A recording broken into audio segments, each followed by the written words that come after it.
बुनियाद पर इस्लाम फैला है। इसीलिए आला हज़रत कहते हैं हुस्न यूसुफ पे कटी मिस्र में अंगुष्टे जना, हुस्न यूसुफ पे कटी मिस्र में अंगुष्टे जना, सर कटाते हैं तेरे नाम पर मर्दाने अरब।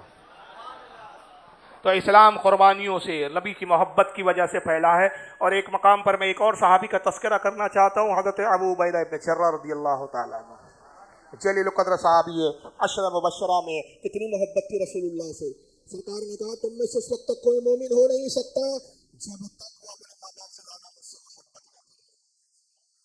गज़वा उहद के अंदर हज़रत अबू उबैदा की जर्रा शामिल है और इस्लाम को मिटाने के लिए मध्य मुकाबिल में इनका बाप जर्रा आता है। ये हज़रत अबू उबैदा, उनका बाप जर्रा, बहुत कवी पहलवान, लड़ने में माहिर, दोनों हाथों से तलवार चलाना जानता था। तलवार का इस कदर धनी था कि जो इसके मुकाबले में जाता टिक नहीं पाता था, कत्ल होना यकीनी होता उसका। इतनी तेज रफ्तारी के साथ तलवार चलाता था कि सामने वाला उसके तलवारबाजी के हुनर को देख के समझ ही नहीं पाता था कि कब वार किया, किधर मारा और किधर निकल गया। इतनी फुर्ती और इतनी उसके अंदर तेजी थी। जब वो मैदान में उतरता है, मुशरिकीन खुश हुए कि अब जर्रा मैदान में आया है, अब मुसलमानों की खैर नहीं। और उनके गुमान के मुताबिक वही हुआ कि जर्रा ने पाए दर पाए हमले करने शुरू किए। जो सहाबी इसके मुकाबले में आता शहीद हो जाता। हज़रत अबू उबैदा ने देखा कि मेरा बाप जर्रा मैदान में उतरा है। मुशरिकीन खुश थे कि जर्रा बहादुरी के जौहर दिखा रहा है, मुसलमानों को कत्ल कर रहा है। हज़रत अबू उबैदा ने देखा, जब्त न कर सके, सरकार की खिदमत में घोड़ा लेकर आते हैं, अर्ज करते हैं अल्लाह के नबी मेरा बाप जर्रा मैदान में आया है।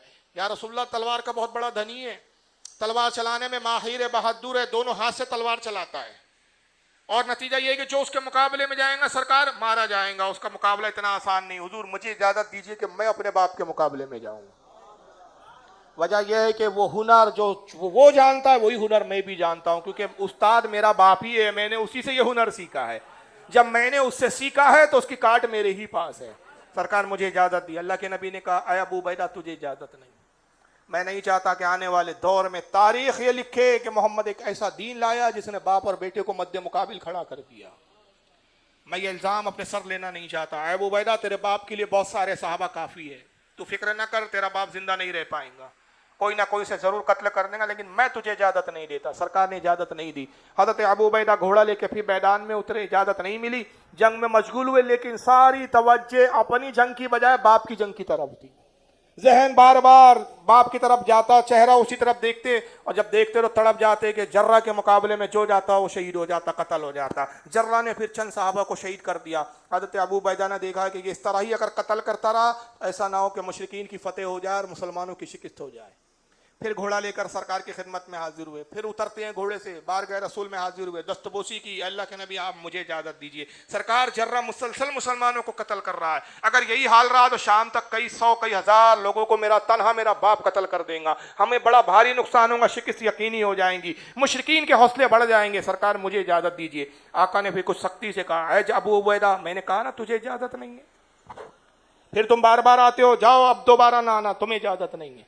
फिर हज़रत अबू उबैदा चले गए, मैदान में आए, फिर दूसरी बार भी वही कैफियत थी, बार बार बाप की तरफ ही जहन जाता है, बार बार बाप ही को देखते हैं। फिर देखते हैं कि चंद साहबा को जर्रा ने कत्ल किया, फिर जब्त ना हुआ, फिर बर्दाश्त ना हुआ, फिर हुजूर की बारगाह में तीसरी मरतबा आते हैं, फिर इजाज़त तलब करते हैं। तो इस बार तीसरी बार सरकार ने बड़े सख्त लहजे में कहा कि अबू उबैदा तुम्हारे समझ में नहीं आता कि मैं क्या चाहता हूँ, मैं मना करता हूँ फिर आते हो, अब खबरदार चौथी बार मेरे पास हरगिज़ ना आना, तुम्हें हरगिज़ इजाज़त नहीं दी जाएंगी। बस सख्ती से मना किया। अबू उबैदा आ गए, मायूस होकर कि हुजूर की बिल्कुल ममानियत और सख्ती के साथ है। रावी कहते हैं कि फिर हज़रत अबू उबैदा लड़ने लगे, मगर सहन बाप की तरफ, बाप से हटी नहीं रही है निगाह। जब देखा कि फिर इसने मुसलमानों को शहीद किया, कत्ल किया, अब बर्दाश्त से बाहर हो गया। और ये कि रसूलुल्लाह ने मना किया था वो चीज़ जहन से एक लम्हे के लिए ख़त्म हो गई। जोश जिहाद में और बाप की नफ़रत और बाप की वो जंग की वजह से जो शिद्दत इनमें पैदा हो गई थी, उसके पेश नज़र आप बाप के करीब घोड़ा लेकर आते और बुलंद आवाज़ से कहा है जर्रा अब तक जिनसे तूने लड़ा वो हुनरमंद नहीं थे, अब मुझसे लड़ो, मुझसे दो दो हाथ हो जाए, हमारी तलवारें फैसला कर लेंगी कौन हक है और कौन बातिल है। जब नाम लेके मुखातिब किया, जर्रा चौंक गया, निगाह उठाई, सामने बेटा खड़ा था, सगा बेटा, सौतेला भी नहीं था, सगा बेटा था।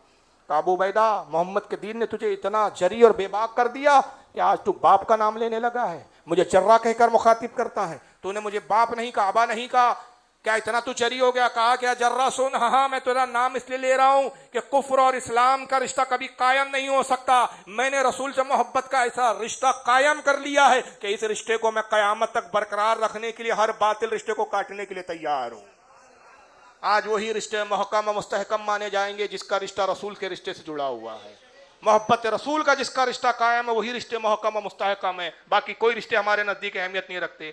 जरा भी अपने कुफर पर जरी और बेबाक था। उसने कहा अबू बैदा अच्छा ठीक है, अगर यही नौबत आ गई है कि तू अपना दीन बचाने के लिए बाप के कत्ल से गुरेज करने के लिए तैयार नहीं, तो मुझे भी अपने बातिल दीन से और धर्म से मोहब्बत है। मैं भी अपना धन बचाने के लिए बेटे की कुर्बानी देने के लिए तैयार हूँ। आओ तेरा और मेरा मुकाबला हो ही जाए। अब बाप बेटे का मुकाबला शुरू हुआ। जैसे ही बाप बेटे दस्तों गिरेबां हुए, तलवारें टकराने लगी। साहबा इकराम की कैफियत हुई कि साहबा ने अपनी तलवारों को म्यान में रख लिया, मुशरिकीन ने अपनी तलवारों को म्यान में डाल लिया, सबने अपनी तलवार और हथियार रोक लिए। अब सबकी निगाह का मरकज बाप बेटे की जंग थी। सब इसी जंग का नजारा कर रहे हैं क्योंकि कैफियत ये थी, सब जानते हैं कि अबू उबैदा जर्रा ये भी बहादुर है और जर्रा तो बहुत बड़ा बहादुर है। मुशरिकीन की ताकत का कुल सरमाया और मरकजियत थी उसकी। सब जानते थे कि अगर जर्रा फतेहयाब हो गया और अबू उबैदा शहीद हो गए तो मुशरिकीन की फतह जो है वो यकीनी है, और अगर जर्रा मारा गया तो मुशरिकीन के कदम उखड़ जाएंगे। अब एक फैसला कुन मरहला आ चुका है, जंग या तो इधर है या तो इधर है। फतह और शिकस्त का दारो मदार अब इस बाप बेटे की जंग पर है। अब सब उसी जंग का नजारा कर रहे हैं और देखने वाली निगाह बड़े हैरत से जंग को देख रही है। बाप बेटे की तलवारें टकराती रही, बिजलियां कूदती रही, चिंगारियां तलवारों से निकलती रही। और फिर अबू उबैदा ने नबी का एक नारा लिया, नारे तकबीर बुलंद किया, अल्लाह की बड़ाई बयान की और उछलकर बाप के सर पर एक ऐसा वार किया कि बाप के सर को चकनाचूर किया और उसको कत्ल कर दिया। जर्रा मारा गया, बेटा फतेहयाब हो गया, बाप को शिकस्त हो गई। सहाबा इकराम ने जोश में नारे लगाए।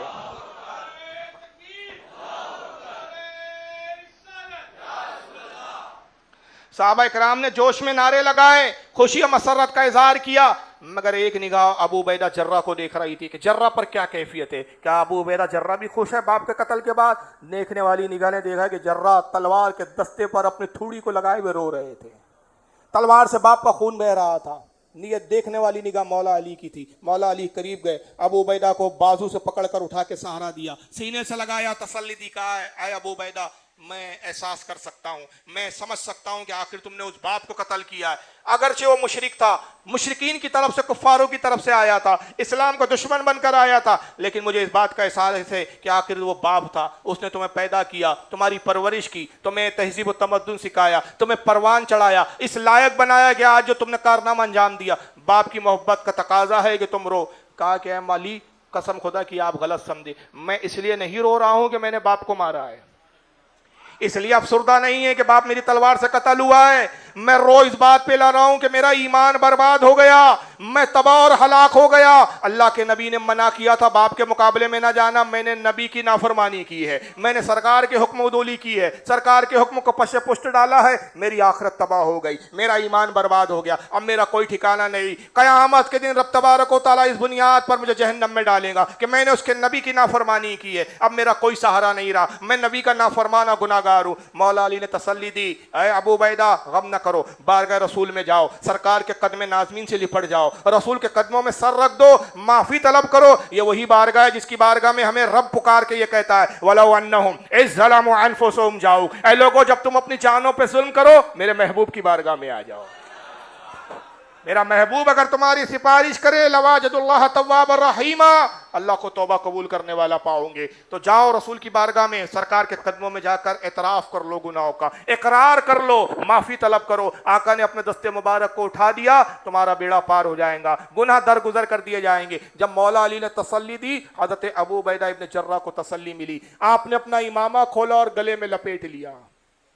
यह अहले अरब की आदत थी, रिवाज था कि जब किसी बड़े पापी और मुजरिम को लाया जाता था उसके गले में इमामा लपेट दिया जाता था।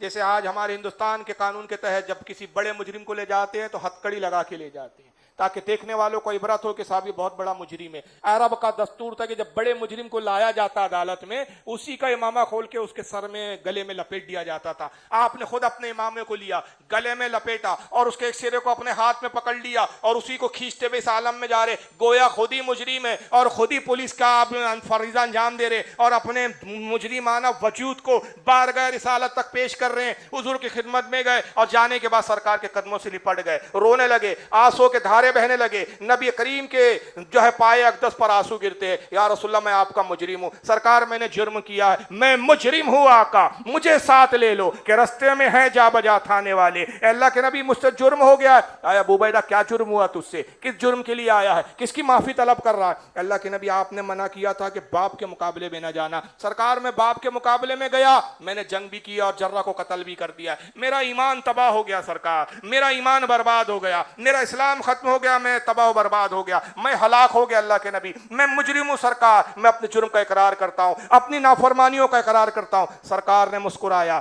उनके हाथों और बाजुओं को पकड़ के उठाया, सीने से लगाया, कहा अबू बैदा मेरी मुमानियत एक हिकमत के तहत थी, बाखुदा अल्लाह और उसका रसूल तुमसे राजी है, तुम गम ना करो, अल्लाह रसूल तुमसे राजी है।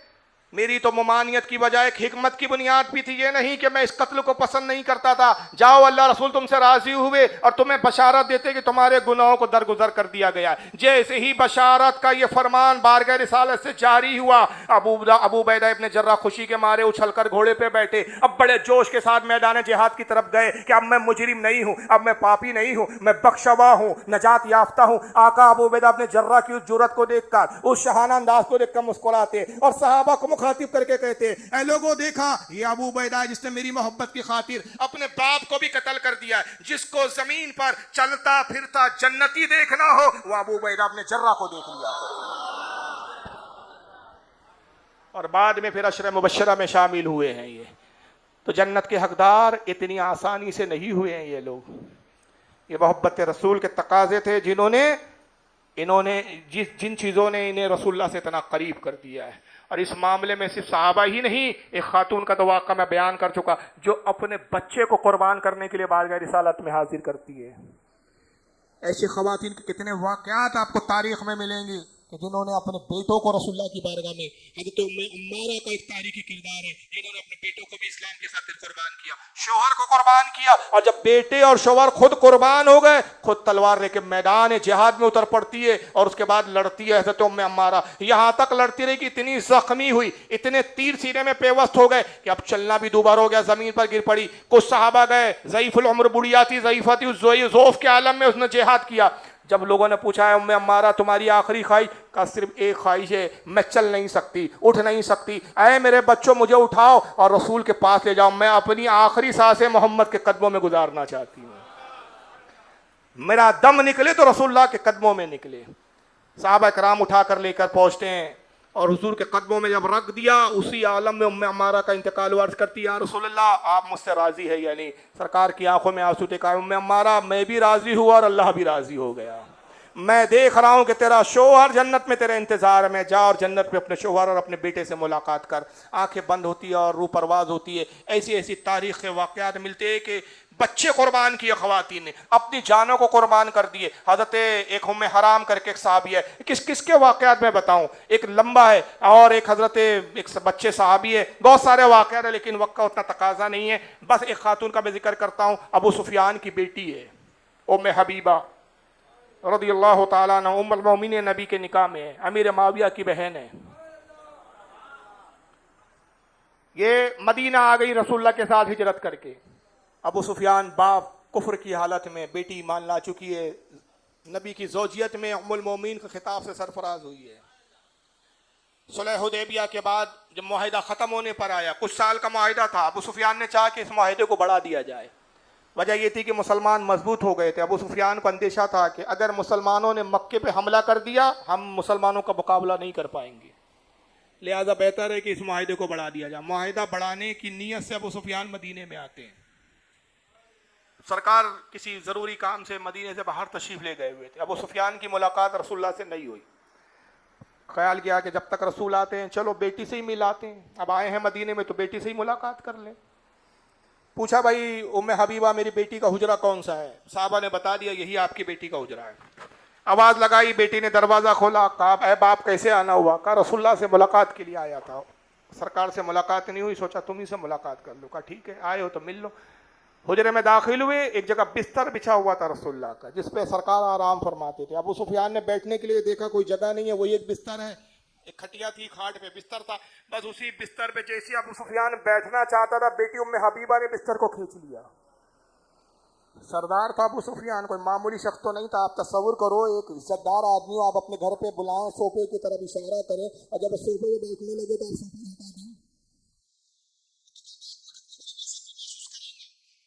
यही हुआ, अबू सुफियान सरदार था, गुस्से में आ गए, बेटी ये क्या हरकत है? क्या तू ये समझती है कि बिस्तर मेरे लायक नहीं? कहा नहीं, तू इस बिस्तर के लायक नहीं, ये किसी मामूली जात का बिस्तर नहीं, ये रसूलुल्लाह का बिस्तर अक़दस है और मैं गवारा नहीं करती कि एक नापाक जिस्म मुशरिक इसके ऊपर बैठे। बाप और बेटी के रिश्ते नहीं देखे गए भाई साहब, ये खवातीन का आलम था। हजरत मास करके एक साहबी है, माइज है गालिबन, छोटे साहबी थे, इनके वालिद गज़वा बद्र ओहद में शहीद हो गए। 8 साल की उम्र थी हजरत माइज की। एक माइज वो है जो दूसरे है जिन्होंने बशरी एतबार से गुना सरजद हो गया था, सरकार ने, हाँ हजरत आला, माइज नहीं है माफ करना, आला, हजरत आला ऐन से ये साहबी है, कमसिन साहबी, 8 साल की उम्र थी इनकी, वालिद का इंतकाल हो गया साहब, गज़वा ओहद में शहीद हो गए। जिस वक्त शहीद हुए ये कुछ 6-7 साल के कुछ थे, ये छोटे ही थे उसमें। अपने माँ से हमेशा पूछते हैं कि हमारे अब्बू कहाँ है? माँ कहती बेटा तुम्हारे वाली शहीद हो गए। बड़ी नेक पारसा एकलौता बेटे थे हजरत आला। यहाँ तक कि एक मरतबा ईद का दिन था, देखा कि सारे बच्चे अपने बाप के साथ, अपने वालिदैन के साथ, वालिद के साथ ईदगाह जा रहे हैं, मेरा तो कोई वालिद नहीं है, तना हो, रोने लगे। मशहूर वाक़या आपने सुना होगा, रोते हुए हुजूर के हुजरे के पास गए और बाहर बैठ के हुजूर के हुजरे अक़दस की दीवार से टेक लगा के रोने लगे। उस वक्त सरकार की बारगाह में हज़रत अली मौजूद थे। काली देखो एक बच्चे के रोने की आवाज़ आ रही है, ये कौन बच्चा है जो रो रहा है? हज़रत मौला अली बाहर आए, देखा 6 साल का एक नन्ना सा बच्चा बैठा है, 6 साल का। कहा कि क्या नाम है बेटा, क्यों रो रहे हो? कहा मेरा नाम आला है। क्यों रो रहे हो? कहा मैं अपना दर्द और अपना शिकवा रसूलुल्लाह से बयान करूँगा। अच्छा आओ मैं रसूल तक तुम्हें पहुँचाता हूँ।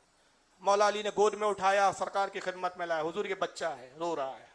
सरकार ने मोहब्बत की, प्यार किया, बोसा दिया रुखसार को। कहा क्या नाम है बेटे तुम्हारे? हुजूर मेरा नाम आला है। किसके बेटे हो? फुला अपने फुला का बेटा हूँ। क्यों रो रहे हो? सरकार मेरे वालिद ओहद में शहीद हो गए, मेरी वालदा है, मेरा कोई नहीं। आज मैंने ईदगाह में सबको जाते हुए देखा, मेरे भी वालिद होते वो भी मुझे ईदगाह ले जाते, मुझे आज अपने वालिद की बड़ी याद आई। सरकार ने कहा तुम पसंद नहीं करते कि मैं तुम्हारे बाप की जगह रहूं? आयशा तुम्हारी माँ की जगह रहे, फातिमा तुम्हारी बहन हो, अली तुम्हारे भाई हो। कहा या रसूलल्लाह ऐसे रिश्तेदार तो किस्मत वालों को मिलते हैं, मैं राजी हो गया। सरकार ने कहा अला तुम्हारी बातें बड़ी अच्छी लगी, इस कमसिनी में इतनी अच्छी बातें करते हो, कितना अच्छा हो कि तुम हमसे मुलाकात के लिए आते रहो। आला चले गए, अक्सर मुलाकात के लिए आते हुजूर के हुजरे पे, सरकार बड़ी मोहब्बत से पेश आते, ऐसी ही मोहब्बत करते जैसे औलाद से मोहब्बत की जाती है। एक जंग का मौका आया, गालिबन गज़वा खैबर थी या खंदकी थी। सरकार के मुनादी ने जब ऐलान किया कि अपने इस्लाम को, अपने आप को पेश करो इस्लाम की खातिर, जवान आए, बूढ़े आए, जो ऐलान में सुना चुका, आला अपनी वालदा के पास आते, अम्मी जान मुझे इजाज़त दीजिए। 8 साल की उम्र थी उस वक्त। कहा बेटा तुम तो बड़े कमसिन हो, तुम्हें कैसे इजाज़त दे सकती हूँ? कहा अम्मी जान आप मेरी कमसिनी पे ना जाइए, आप ये भी तो देखिए मेरे वालिद कौन थे, बहादुर थे, मैं उन्हीं का बेटा हूँ। आप मेरी कमसिन को ना जानिए, छोटी सी नन्ही सी एक तलवार थी जिससे वो मश्क किया करते थे, उस तलवार को लहरा के आला कहते अम्मी जान इस तलवार को मामूली ना समझिए, ये बहुत खूब खून चूसना जानती है दुश्मनों का, मुझे इजाज़त दीजिए। कहा बेटा तुझे मैं इजाज़त नहीं दे सकती। कहा अम्मी आपको इजाज़त देनी होगी। जिद बड़ी, माँ ने डांटा, का खबरदार अला, बस मैंने कह दिया ना खामोश हो जाओ, तुम्हें इजाज़त नहीं दी जाएंगी। सख्ती से डांटा, खामोश करा दिया। अदब जानते थे कि माँ की नाफरमानी नहीं की जा सकती, माँ की इजाज़त के बगैर जिहाद पे जाना जायज़ नहीं। अल्लाह रोने लगे, कभी कमरे में बैठे सोच रहे क्या किया जाए, एक तदबीर दिमाग में आती है। ये है मोहम्मद सल्लल्लाहु अलैहि वसल्लम के दीवाने, कैसे जान देने के लिए बेचैन रहते थे। अरे ये तो छोड़ो यार, वो रिवायत पड़ी थी तो मैं हिल गया था भाई। सरकार ने जब हज फरमाया 1 तारीख,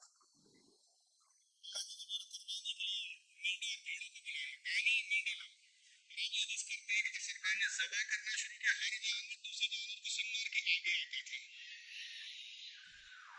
उन्होंने कहा अल्लाह के नबी ये क्या माजरा है, जानवर आपस में लड़ते हैं और आपके करीब आने के लिए कोशिश करते हैं। तो सरकार मुस्कुराए कहा हर जानवर चाहता है वो मेरे हाथ से ज़बह किया जाए, और वो दूसरा एक जो जानवर है वो डरता है कि कहीं ऐसा ना हो कि हुजूर चंद जानवरों को ज़बह करे और बाकी को छोड़ दे, या दूसरों को कह दिया जाए कि तुम ज़बह कर लो। हर कोई चाहता है कि उसे ये सादत मिले कि वो मेरे हाथ से ज़बह हो। इमाम तहवी ने इसको मानुल आसार में हदीस लिखा। अंदाज लगा ये जानवर भी नबी पर अपनी जान लेने के लिए बेचैन रहा करते थे, वरना हमारे जानवर को खींच के ले जाना पड़ते हैं, जाते हैं भाई साहब, उसको चारा दिखाना पड़ता है, चल चल खींच खींच के ले जाए, तो उसके भी समझ में आ जाता है कि आज मेरी खैर नहीं है। तो सरकार फिर जब जानवर जानिसारी करे तो इंसान है, अशरफुल मखलूकात है।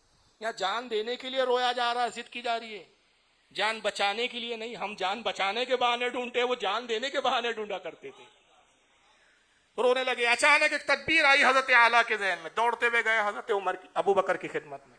कहा अबू बकर आप रसूलुल्लाह के रफ़ी के गार है, मेरी माँ ने जिहाद पे जाने से इनकार कर दिया, मैं चाहता हूँ आप चलिए मेरी वालदा को समझाइए, वो आपकी बात नहीं टालेंगी। अबू बकर ने कहा बेटा ठीक तो कहती है तुम्हारी माँ, तुम्हारी उम्र है कितनी, कितने साल के हो तुम? बड़ा सीना फुला के कहा 8 साल का हूँ। कहा बेटा बहुत कम उम्र है, मुझे लगता है कि रसूलुल्लाह भी तुम्हें इजाजत नहीं देंगे। कहा हुजूर से इजाजत लेना वो मेरा काम है, आप तो माँ से इजाजत दिलवा दीजिए। कहा अच्छा चलो तुम जिद करते हैं तो मैं बात करता हूँ। आए, दरवाजे के बाहर से आवाज दिया, उम्मे आला तुम पर सलामती हो, मैं अबू बकर आप पर भी सलामती हो है रसूलुल्लाह के जानिसार। कैसे तज़ामत फरमाई, मैं आला के लिए जिहाद पे ले जाने के लिए इजाजत तलब करने आया। अंदर से आला की वालदा की आवाज आती है, अल्लाह के वास्ते मुझ पर रहम कीजिए अबू बकर, आप इतने ज़ईफ़ुल उम्र मोहम्मद साहब ही है, आप नहीं समझते कि मेरा इकलौता बेटा है, 8 साल का है, आप जानते जंग का अंजाम क्या होगा, 8 साल का बच्चा भी कोई मुकाबला करता है, सिवाय शहीद और कत्ल होने के क्या कर सकता है? लिहाजा आप मुझ पर रहम करें, मैं बेवा तो हूं कि आप एक बच्चे की माँ भी रहना नहीं देना चाहते आप।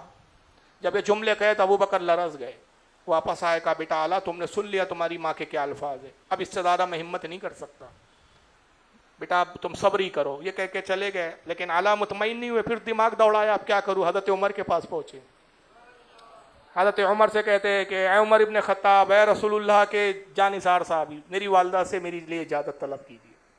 हज़रत उमर ने भी वही सब कहा, तुम छोटे हो लेकिन ज़िद की। कहा अच्छा चलो तुम ज़िद करते हो, मैं चलता हूँ।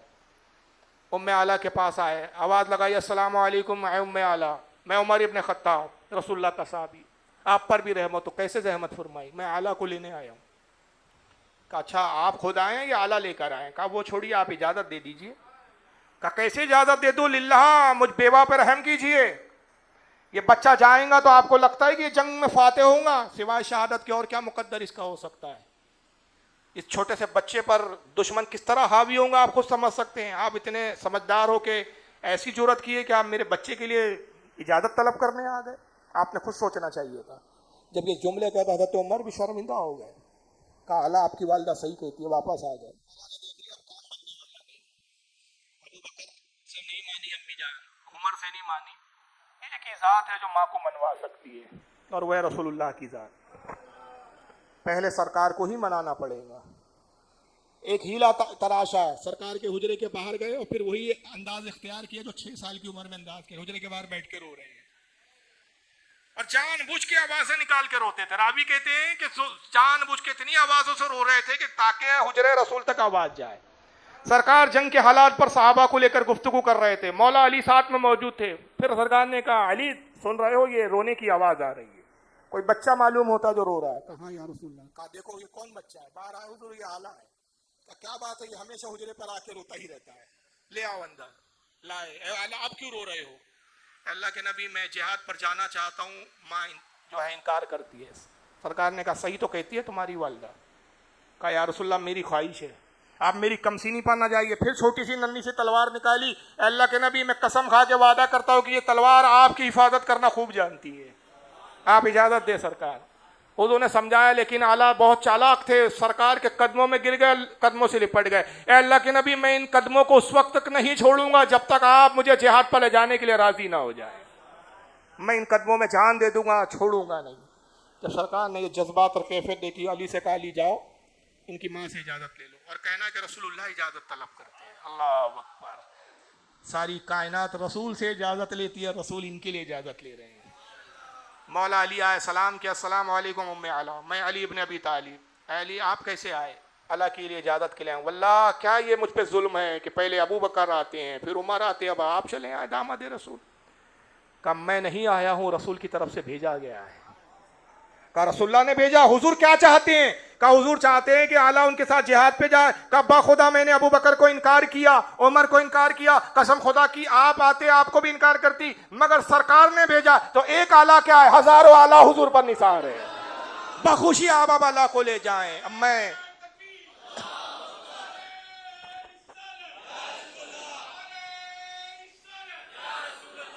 जब सरकार ही ने हुक्म दिया है तो फिर मजाल नहीं है। अब तो हमारा हाल यह है कि समीना व अताना, हमने सुना और इताअत की। जाइए आप आला को ले जाइए। सरकार ने आला को साथ लिया, मैदान जिहाद में उतरे। एक मौका यह आया कि दुश्मन हावी हुआ, जंग शदीद हुई और दुश्मनों ने कोशिश की कि रसूलुल्लाह को शहीद किया जाए। हुजूर की तरफ दुश्मन की एक टोली टूट पड़ी। आला उन असहाब पे थे जो रसूलुल्लाह की हिफाजत में मुतय्यन थे। आला ने लड़ना शुरू किया। नन्हे से 8 साल का बच्चा रसूलुल्लाह की हिफाजत कर रहा है। दुश्मन ने देखा 8 साल का बच्चा बड़ी जाबाजी से लड़ रहा है, जो सामने जाता आला की नन्ही तलवार उठती और उसकी गर्दन तन से जुदा कर देती। आला ने कई मुशरिकीन और कुफ्फारों को जहन्नम पहुंचाया। दुश्मन ने देखा चारों तरफ से तीर बरसाने लगे और जब हुजूर की तरफ जिस तरफ से तीर आते, आला अपने आप को हुजूर किसी पर बना के तीर अपने सीने पे ले लेते। कहा जाता है कि 36 तीर आपके सीने में पेवस्त हुए। नन्हे से शहजादे पे गशी तारी हुई गिरे। सरकार तशरीफ लाए, आला को सहारा दिया, जानू पे सर रखा। बिल्कुल वही मंजर नजर आता है जब मैं पढ़ रहा था जो करबला में इमाम हुसैन का मंजर था। सरकार ने अपने जानू पे रखा, गर्दो गुबार साफ किया। आला ने आंखें खोली, अल्लाह के नबी आप मुझसे राजी है या नहीं? काला मैं तुझसे राजी हुआ, रसूल भी राजी हुए, जाओ देखो तुम्हारे वाली जन्नत में तुम्हारा इंतजार कर रहे हैं। आला की आंखें बंद हो गई, शहादत वाक़ई हो गई। बहरहाल अल्लाह ने मुसलमानों को अजीम फतेह से नवाजा। फातेयाब लश्कर इस्लाम मदीने में दाखिल होता है। सबसे आगे अबू बकर सिद्दीक, रसूल अबू बकर सिद्दीक है, झंडा लिए हुए हाथ में। सरदार होते थे अलग अलग टुकड़ियों के और हर टुकड़ी का सरदार अलम लिए हुए, झंडा लिए हुए आगे चलता था और उसके जो मातहत सिपाही होते थे उसके पीछे होते थे। ये उस दौर का जंग का डिसिप्लिन था। सबसे आगे अबू बकर का लश्कर और उनके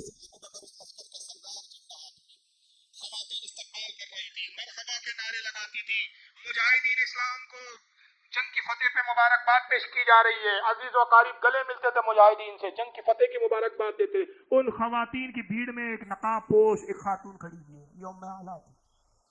अबू बकर को आते हुए देखा, दौड़ते हुए गई, अबू बकर की घोड़ी की लगाम से पकड़ा। अबू बकर आप पहचाना मुझे? नहीं खातून मैं कैसे पहचान सकता हूँ, आप तो चेहरा छुपाए हुए हैं। मैं उम्मे आला हूँ। अच्छा उम्मे आला हो, कहिए क्या बात है, मेरे बेटे का क्या हुआ, आला कहाँ है? अबू बकर की जुर्रत और हिम्मत ही ना हो पाई कि कहें कि तुम्हारा शहजादा तो शहीद हो गया है। कहते पीछे उमर आ रहे हैं, वो खूब जानते, उनसे पूछो। ये कहकर घोड़ा आगे बढ़ा दिया। हजरत उमर का इंतजार करने लगी। दूसरा लश्कर की टुकड़ी जो है मदीने में दाखिल हुई। सरदार उस टुकड़ी के हजरत उमर थे, अलम हाथ में, दौड़ते हुए उमर की खिदमत में पहुंचे। उमर इब्न खत्ताब आप ही तो मेरे बेटे की इजाजत के लिए आए थे, मेरे बेटे आला का क्या हुआ? कहा कि बेहतर अली जानते, पीछे अली आ रहे हैं। पीछे अली का लश्कर था, मौला अली थे। अली को पकड़ती है, अली आप बताइए, आप ही तो ले गए थे मेरे बेटे को अपने साथ, मेरे बेटे का क्या हुआ, क्या बात है, कोई मुझे मेरे बेटे की खबर नहीं देता। मौला अली ने कहा सबसे बेहतर तुम्हारे बेटे के बारे में कोई खबर रखता है तो रसूलुल्लाह है। पीछे सरकार तशरीफ ला रहे, उनसे पूछो, अवला वही तुम्हें बेहतर तौर पे बात। किसी सहाबी की जुर्रत नहीं हो रही है कि इस बेवा खातून जिसका शोहर भी नहीं, एक लौता बेटा जो भी कुर्बान हो चुका रसूल की अजमत और रिसालत की नाफूस की हिफाजत के लिए, इस्लाम के तहफ़्फ़ुज़ के लिए जो अपनी कुर्बानी पेश करा, किसी की जुर्रत नहीं कि वो मौत की खबर दे सके, शहादत की खबर दे के। हर कोई दूसरे पे टाल रहा है। अब वो रसूल का इंतजार करती है। सरकार अपनी ऊँटनी कस्वा पे सवार है, करीब जाती है और रसूलुल्लाह सल्लल्लाहु अलैहि वसल्लम के करीब जाके सलाम अर्ज करती है, अस्सलामु अलैकुम या रसूलल्लाह, मैं उम्मे आला अपने बेटे की खबर के लिए आई हूँ। आका ने जैसी सुना अदबन आप उसके एहतराम में दुनिया नबी का एहतराम करती थी, आका उस खातून का एहतराम करते, अपनी ऊँटनी से जमीन पर तशरीफ ले आते हैं। तशरीफ लाने के बाद उम्मे आला से कहते हैं, उम्मे आला तुम शहीद की बेवा थी, मुबारक हो कि शहीद की माँ भी कहला चुकी हो। बस उम्मे आला ने जैसी बेटी की खबर सुनी, रसूलुल्लाह के कदमों में गिरी और उसी वक्त रूह परवास कर गई। आका ने आसमान की तरफ देखा और मुस्कुरा दिया। साहबा ने अर्ज़ किया अल्लाह के नबी, उम्मे आला का जिस्म आपके कदम नाज़मीन पे पड़ा है और आप मुस्कुरा रहे हैं, हुजूर किस बात पे आप मुस्कुराए? कहा खुदा की कसम मैं देख रहा हूँ कि उम्मे आला और उम्मे आला का शोहर उसके इंतज़ार में है और हूरें उसके इस्तकबाल के लिए खड़ी हुई हैं। ये वो लोग थे जिन्होंने इस तरह से कुर्बानियाँ इस्लाम को पेश की है। इस्लाम इतनी आसानी से हम तक नहीं पहुँचा है भाई। ईमान लाने के बाद तकलीफ़ें किस तरह से इन्होंने झेली है, एक लंबी तारीख़ है और कहाँ कहाँ तक बयान किया जाए। जनाब बिलाल का अपना एक किरदार है, हज़रत असवद का अपना एक किरदार है। एक सहाबी गुजरे हज़रत असवद, उनको असवद कहा जाता था, बड़े सियाफाम काले रंग के थे साहब। उन्होंने अपने लिए रसूलुल्लाह की बारगाह में कैसी कुर्बानियाँ पेश की। ये सब एक एक अगर मैं वाक़यात बताऊँ तो एक तवील गुफ्तगू हो सकती है, तवील बयान की ज़रूरत है। ये छोटा और मुख्तसर सा वक्त उसका मुतामिल नहीं हो सकता। एक आशिक रसूल में ओवैसे करनी का भी नाम आता है। कैसे आशिक रसूल थे? इमाम मालिक का नाम आता है, हज़रत अबू महसूरा है। अब हज़रत अबू महसूरा के बारे में इमाम काजी अयाद, इमाम बुखारी तारीख़ुल कबीर में इमाम काजी अयाद अपनी शिफा में लिखते हैं, इमाम हाकिम ने लिखा अल मुस्तदरक में, इमाम तबरानी ने अल माजूमुल कबीर में लिखा, मुतादिद उलमा ने लिखा है कि इनके बाल बड़े लंबे थे। हज़रत अबू महसूरा रज़ियल्लाहु ताला अन्हु जब वज़ू करते, मसा करने के लिए जब इमामा खोलते, बाल खुल जाते, चूटा जूड़ा बांध के रखते थे। वो बाल खुलते और जब वो लड़ गिरती तो आपके घुटने तक आती थी। इतने लंबे बालों की लड़ थी। आज का वहाबी बोलता बिद्दत है, ये फतवे लगा देता है इनके ऊपर। मगर ये आशिक रसूल कैसे आशिक थे? ताबईन ने उनसे पूछा, है साहब के रसूल, क्या रसूलुल्लाह की वो हदीस आपके कानों तक नहीं पहुंची? सरकार ने कहा अल्लाह की लानत उस मर्द पर जो औरत की मुशाबियत करे, अल्लाह की लानत उस औरत पर जो मर्द की मुशाबियत करे। ये लंबे बाल तो औरतें रखा करती हैं, आपने ये लंबे बाल इतने क्यों रखे हैं? घुटने तक आते हैं, कटाते क्यों नहीं आप इन्हें? उन्होंने कहा सुनो, तुम क्या जानो इन बालों की असमत क्या है, इनकी उल्फत क्या है। जब मैं छोटा था मेरी माँ रसूलुल्लाह की बारगाह में मुझे ले गई और कहा या रसूलुल्लाह मेरे बेटे के लिए दुआ फरमा दे। सरकार ने मोहब्बत से मेरे सर पर हाथ फेरा और दुआ की। मेरी माँ ने कहा बेटा है अबू महजूरा, अब उन बालों को कभी ना काटना जिस पर रसूलुल्लाह का दस्ते मुबारक लग गया है।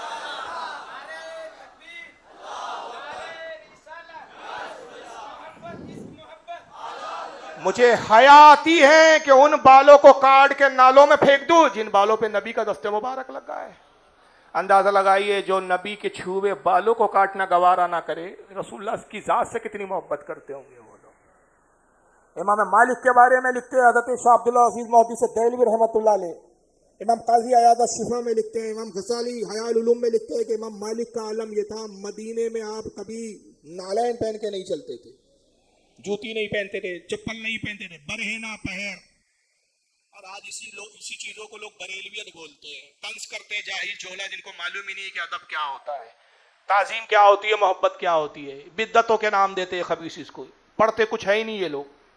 इमाम मालिक जो मसलक के इमाम है, 4 अइम्मा में से एक है, और उनके बारे में हदीस पाक में आता आका फरमाते कि एक वक्त ये आएगा कि इल्म हदीस में मदीने से बड़ा कोई आलिम रूए ज़मीन पर कोई दुनिया ना पाएंगी। लोग कहते हैं ये हदीस इमाम मालिक के बारे में आई है। एक वक्त यह था कि इमाम मालिक से बड़ा पूरे मदीने में क्या बल्कि पूरे अरब में कोई उनसे बड़ा मुहद्दिस नहीं था।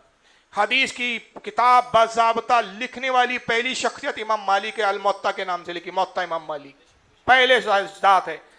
मगर इतना बड़ा वक्त का इमाम, अदब रसूल का आलम क्या था, मोहब्बत रसूल का आलम क्या था। नाले नहीं पहनते थे, कभी कदमों में जूती और चप्पल नहीं, नंगे पैर मदीने में घूमते थे। पूछा गया इमाम मालिक इतने बड़े इमामों के बरहना पैर घूमते हो? कहा मुझे हया और शर्म आती है कि जिस सरजमीन पर नबी के कदम नाज़मीन लगे हो मैं अपने चप्पल और जूतों से उसको रोंदूं। सवारी पर मदीने पे नहीं चलते थे। कज़ाए हाजत का जब वक्त आता, जब आपको पखाना करना होता, मदीने से बाहर जाते, मदीने में भी वो नहीं करते थे, मदीने की सरहद से बाहर जाते और जैसे ही हाजत करते तेजी के साथ दौड़ते हुए मदीने में दाखिल होते थे, भागते हुए आते थे। लोगों ने कहा इमाम मालिक ये क्या है, अव्वल तो आप इतनी रहमत क्यों करते हैं, मदीने से बाहर क्यों जाते हैं इस काम के लिए, फिर जाते हैं जब वापस आते तो तेजी से भागते हुए क्यों आते हैं, आहिस्ता से क्यों नहीं आते? कहा मदीने से बाहर इसलिए जाता हूँ कि मुझे हया आती है कि उस सरजमीन को मैं अपने जिस्म की गलाजत से आलूद करूँ कि जो रसूलुल्लाह की सरजमीन है, या सरकार चले फिरे हैं, या सरकार की जिस्म की अतहर की फिजाओं में जो खुशबू महक रही हो जिस सरजमीन पर, और बाहर जाकर दौड़ते में इसलिए आता हूँ कि बाहर तो कज़ाए हाजत के लिए चला जाता हूँ तो अंदेशा होता है कि कहीं ऐसा ना हो कि उसी वक्त मलकुल मौत आए और मेरी रूह कब्ज़ ना कर ले। मैं मदीने में मरने की ख्वाहिश करता हूँ, इसलिए मदीने में मरना की ख्वाहिश मुझे मदीने की तरफ तेजी से भगाते हुए ले आती है, इसलिए भागते हुए आता हूँ। और अल्लाह ने उनकी ख्वाहिश पूरी की, मदीने में ही इंतकाल हुआ उनका, जन्नतुल बकी शरीफ में मज़ार है। ये रसूलुल्लाह का एहतराम था। मदीने के पुराने इलाकों में आप जाते, खंडरों में जाते, खंडरों को बोसे देते थे। लोगों ने कहा मालिक ये क्या है, आप ईंटों को चूमते, पत्थरों को चूमते, और ये हमें कबर चुमवा कबर पुचवा बोलता है खबीस। जुर्रत हो तो बोल इमाम मालिक को ईंट पूजवा पत्थर पूजवा। वहां क्यों नहीं जुर्रत करते भाई आप? नहीं, वो तो छुपाता है बदअकीदा। ये ईंटों को खंडरों को बोसा देते। कहा गया इमाम मालिक आप ये क्यों करते हैं? कहा इस नीयत से मैं चूमता हूं, ये मदीने की पुरानी बस्तियां हैं, मेरा ख्याल होता है काश वो ईंट मेरे लबों पे मस हो जाए जिस पर रसूलुल्लाह का दस्ते मुबारक लग गया हो। काश वो ईंट तक मेरे लब पहुंच जाए कि जिन ईंटों पे रसूलुल्लाह की पुश्ते मुबारक मस हो गई हो। ये इमाम मालिक का अदब था साहब। और एक आशिकों में किन किन आशिकों की बात करें? आशिकों की फहरिस्त क्या छोटी है क्या आपके पास? हर जमाने में ऐसे एक इमाम अब्दुर्रहमान जामी आशिक पैदा हुए हैं जनाब। इनका क्या आलम था भाई इमाम अब्दुर्रहमान जामी का। शवाहिदुन नब्वत बड़ी अजीम किताब, मारकतुल आमा किताब है, बड़ी मशहूर किताब है इनकी। अब्दुर्रहमान जामी इतने बड़े आशिक रसूल थे, पैसा थोड़ा थोड़ा जमा करके हज के लिए निकले। हज कर लिया, काफिला निकला, मदीने आ रहा है रसूलुल्लाह की ज़ियारत के लिए। रात हो गई, जब मदीने के बाहर पहुंचे सरहद तक तो रात हो गई। सालार काफिला ने कहा कि आज पड़ाव डाल लो, रात में मदीने में दाखिल होना मुनासिब नहीं है। हुजूर ने शहर में रात में दाखिल होने से मना किया है, बेहतर है हम सुबह फज्र पढ़ के मदीने में दाखिल होंगे। हुक्म हुआ, लोगों ने खैमे नसब किए। जब सुबह होती है और जब ये निकलना चाहते हैं, एक तूफान नमूदार होता है, इतना तूफान के रेत के तूदे उड़ रहे हैं। जानवर आगे बढ़ने से इनकार कर दिया, आंखों से कुछ सुझाई नहीं दे रहा है। उन्होंने कहा क्या बात है, क्यों तूफान आ रहा है, क्या वजह है? हम में क्या कोई ऐसा गुनाहगार शख्स है जिसकी वजह से मदीने में वबा आ गई है, हवाएं चल रही है? दुआएं करना शुरू किया काफिले वालों ने, बड़े मुश्किल से तूफान थमा। तभी देखते हैं कि साहब मदीने का गवर्नर चला आ रहा है, काफिले के करीब आया, कहा मैं मदीने का गवर्नर हूँ, साथ में कुछ सिपाही है उसके। तो मैं अब्दुर्रहमान जामी कौन है, जो हेरात के शहर जाम से आया। हेरात ईरान का शहर है, ईरान के रहने वाले थे, इलाका था हेरात, वहां का एक कस्बा था जाम, वहां से जामी कहलाए। ये आगे बढ़े, मैं हूं अब्दुर्रहमान जामी, क्या बात है? कहा रसूलुल्लाह ख्वाब में तशरीफ लाए और कहा कि अब्दुर्रहमान को इजाजत नहीं है कि मेरे रोजे पर आए, उसको रोक दिया जाए। तो मैं रोक दिया गया। लोगों ने कहा अच्छा ये पापी है, कुछ गुनाह करके आया है, इतना बड़ा पापी है कि रसूलुल्लाह अपनी बारगाह में इसको आने की इजाजत नहीं दे रहे, इसकी वजह से हमें रोका गया है। उन्होंने कहा अब्दुर्रहमान तुम रुको, हमें जाने दो। कहा लिल्लाह मुझे छोड़कर ना जाओ। चुनांचे सालार काफिला की खुशामद की, कहा कि मैं रसूलुल्लाह की बारगाह में इस्तगफार करता हूँ, उम्मीद है कि रसूलुल्लाह की तरफ से इजाज़त मिल जाए, मुझे तना छोड़ के ना जाओ इस वीराने में। काफिले वालों ने कहा अच्छा ठीक है, आज हम इंतज़ार करते, तवक्कुफ करते हैं। अकेले में ले गए उसको फिर सालार काफिला को, और कहा कि देखो मेरे पास तमाम ज़िंदगी की कुछ पूंजी है जो मैंने कमाई है, और उससे भी इस खातिर यह पूंजी जमा की है कि रसूलुल्लाह के रोज़े की ज़ियारत हो जाए, सरकार की ज़ियारत हो जाए, सब कुछ हुजूर की एक दीदार पे कुर्बान है। ये सारी पूंजी ले लो, मुझे एक संदूक में डाल के छुपा कर लेके चलो, संदूक में मुझे बंद कर दो और ये पूंजी ले लो। गोया एक तरह से रिश्वत थी वो। तो पैसे के लालच में आ गया सालार काफिला, उसने कहा चलो ठीक है लाओ, पैसे देते हो तो मैं कुछ करता हूँ। नतीजा ये हुआ कि वो संदूक में अब्दुर्रहमान जामी को एक सामान खाली किया और संदूक में अब्दुर्रहमान को छुपा दिया गया, संदूक ऊंट पे लाद दिया गया। सालार काफिला ने ऐलान किया लोगों आगे बढ़ो, वो अब्दुर्रहमान जिसकी वजह से हमें रोका गया था वो वापस जा चुका है, वो मायूस होकर अपने शहर लौट गया, वापस चलो। बच्चे से ही काफिला आगे बढ़ना चाहता था, फिर रेत का तूफान उठा और इतना शदीद तूफान के जानवर होकर लोगों का आगे बढ़ना मुश्किल हो गया। सालार काफिला ने कहा रुक जाओ भाई, ठहर जाओ, आगे नहीं बढ़ सकते, अभी भी सरकार की मर्जी नहीं है। फिर दोबारा वही गवर्नर आता था, कहता है कि मुझे बशारत हुई, सरकार तशरीफ लाए और कहा गया कि अब्दुर्रहमान को रोको, संदूक में बंद होकर आ रहा है।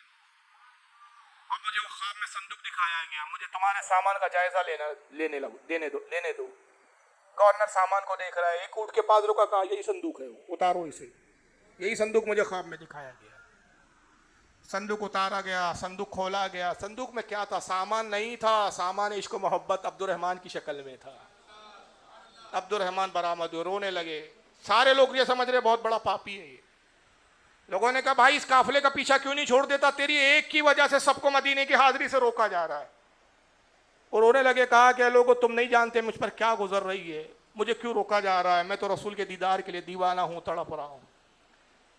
बहरहाल उसने तसल्ली दी, थोड़ा सा रहम भी आया उसको। गवर्नर को कहा कि अपने गुनाहों की माफ़ी मांगो भाई, हम भी तुम्हारे लिए दुआ करेंगे कि अल्लाह तुम्हारे गुनाहों को माफ़ करे। अल्लाह जाने तुम क्या गुनाह करके आए हो कि नबी तुम्हें कबूल नहीं कर रहे।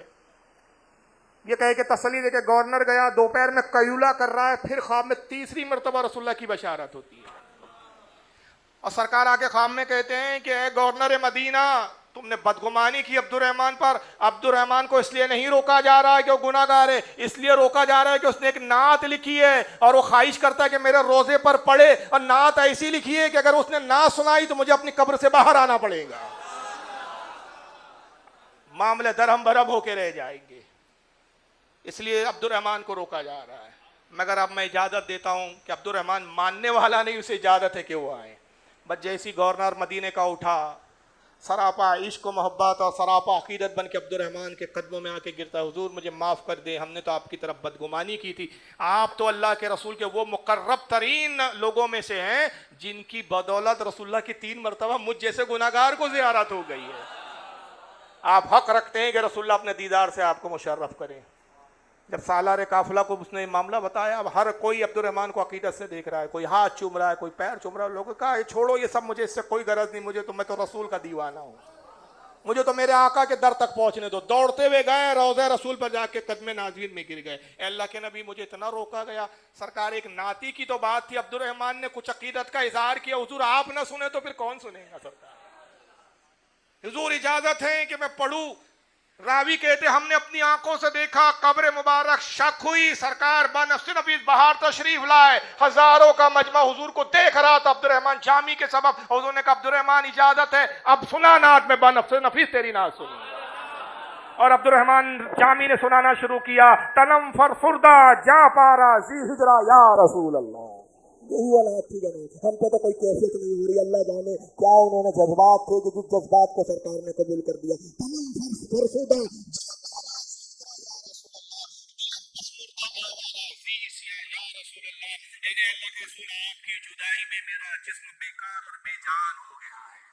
आपकी जुदाई में मेरा जिस्म बेजान हो चुका है, इसमें जान ही नहीं है, मुर्दा है गोया के। अल्लाह के रसूल गुनाहों की वजह से मेरा दिल नीम मुर्दा हो चुका है, आधा जिंदा है आधा मर चुका है। ऐ अल्लाह के रसूल मुझ पर रहम करे।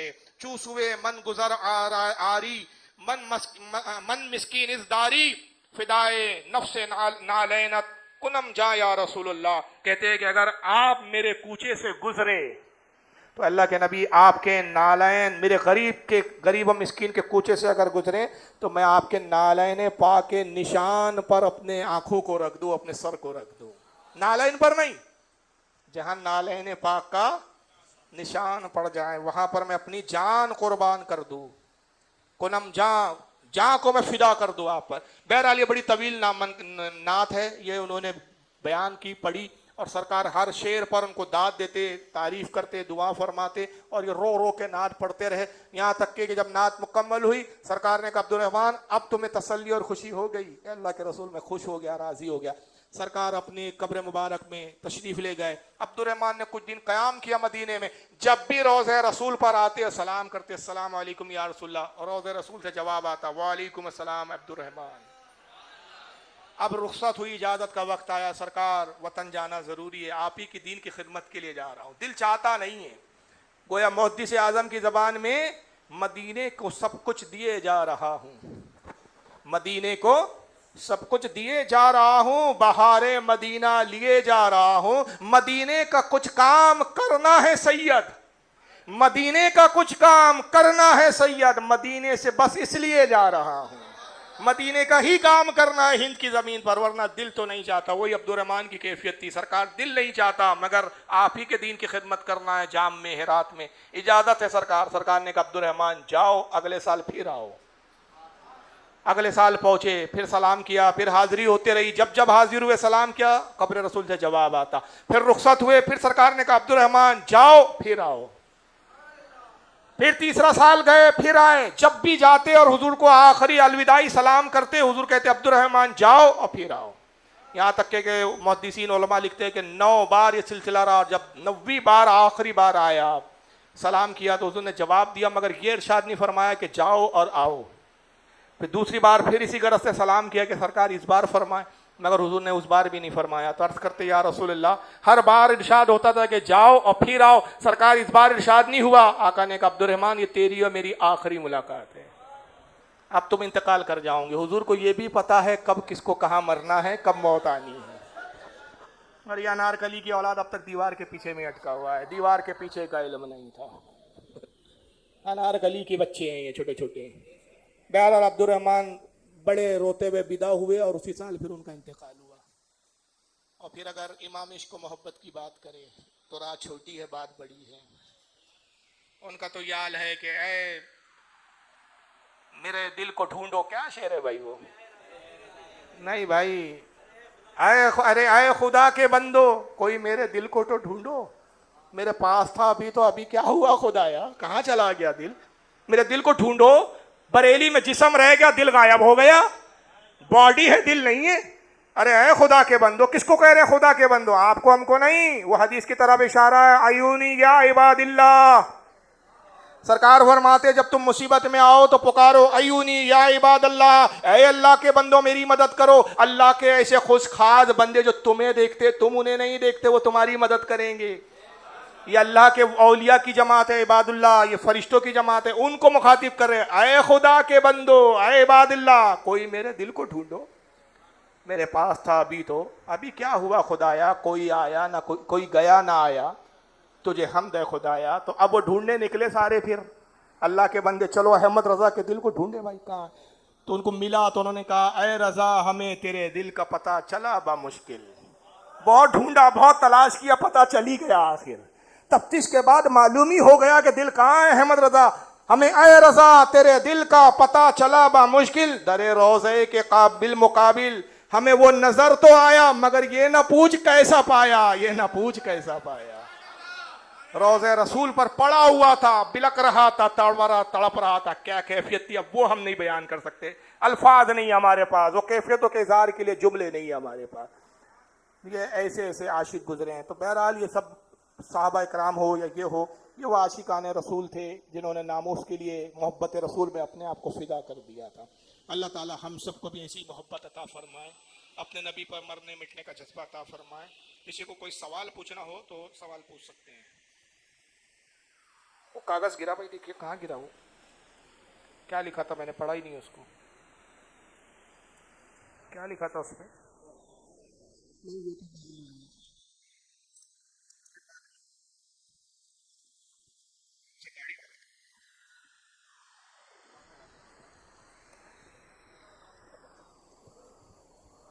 बाहर तेज बारिश हो रही है और काफ़ी तेज़ बारिश हो रही है। आप लोग सवाल पूछें और कुछ ऐलाना सुन लें। ये सुन्नी हनफी ऑर्गेनाइजेशन जो हमारी तंजीम है अल्हम्दुलिल्लाह, उसकी आपके बम्बई में भी ब्रांच जो है काम कर रही है।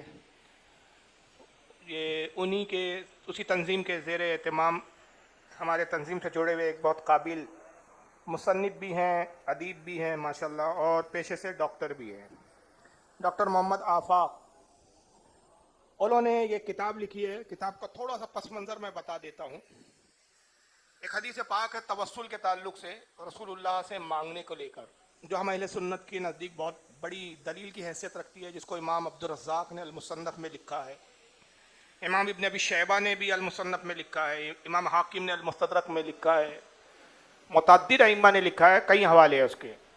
वो ये है कि हज़रत उमर के ज़माने में दौर खिलाफत में कहत पड़ गया, और उस कहत को आमुर रमदा कहा जाता है। 3 साल मुसलसल बारिश नहीं हुई, 3 साल कहत पड़ा। नतीजा ये हुआ कि लोग दाने दाने को मोहताज हो गए, और लोग दुआ करते थे, दुआएं कबूल नहीं होती थी, बारिश होती नहीं थी। तो एक साहबी थे मालिकुद्दार, वो रावी है इस हदीस के। एक साहबी थे जिनका नाम था हज़रत क्या हारिस कुछ नाम था गालिबन का, तो नाम जहन में नहीं आ रहा है मुझे, इसमें है शायद वो,